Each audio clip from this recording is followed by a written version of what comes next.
माताएं बहनें, आप सभी को हमारा चरण वंदन।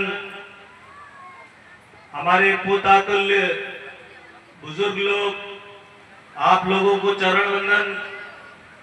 और हमारे समतुल्य और हमसे छोटे भाई जो हैं, इनको हमारा बहुत बहुत प्यार। और सभी को हमारी तरफ से एक बार जय भीम, नमो बुद्धाय। बहुत बहुत धन्यवाद दूंगा मैं यहाँ के आयोजक जी को, और पूरे गांव को मैं सलाम करता हूँ। बुद्ध कथा वही कराते हैं जिनके गुर्दे में कुछ दम होता है, क्योंकि ये 7 दिन चलने वाली मनवाद के सीने पर सीधा सीधा तांडव होता है मानवतावादी विचारधारा का। 7 दिन तक हम यही डटे रहते हैं, और जो बुद्ध कथा करते हैं, मैं इनको बहुत बहुत साधुवाद जय भीम बोलता हूँ। आपकी दीर्घायु हो, और हम सभी आपके सहयोग में और सुरक्षा में आपके साथ लगे हुए हैं। जैसा कि मैंने कहा कि आप यहाँ पर बुद्ध कथा करा रहे हैं, तो दमदार लोग ही कराते हैं बुद्ध कथा। मैं आपको बताऊंगा कि जिस तरह से ये समाज तथागत बुद्ध की तरफ जा रहा है, बाबा साहब अम्बेडकर के लिए जागरूक हो रहा है, इसी के साथ साथ हमें एक बात नहीं भूलनी चाहिए। जिस तरह से हमारे बीच में, मैं अपनी बात सिर्फ 2 मिनट रखूंगा, क्योंकि बहुत ही अच्छा समय है। बुद्ध कथा में किसी तरह का ज्यादा व्यवधान नहीं होना चाहिए।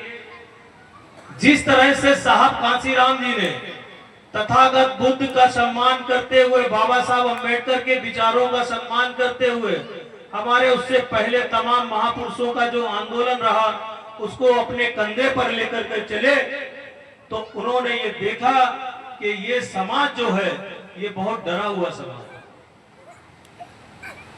ये समाज इतना डरा हुआ है कि अगर इससे ये कहा जाए कि एक वो कुर्सी पड़ी हुई है, उस कुर्सी पे बैठ जा, तो इतना डरता है, कहता वो किसी और की कुर्सी है, मैं उस पर नहीं बैठूंगा।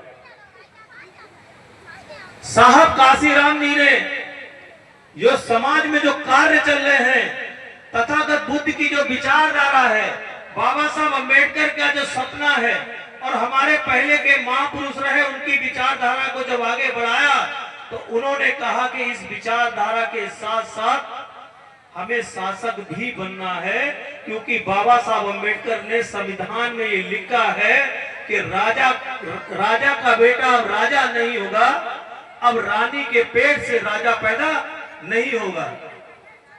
तो उन्होंने देखा कि ये समाज बहुत डरा हुआ समाज है, ये शासक बनने के लिए इतना डरता क्यों है, तो उन्होंने एक अलग जगाई।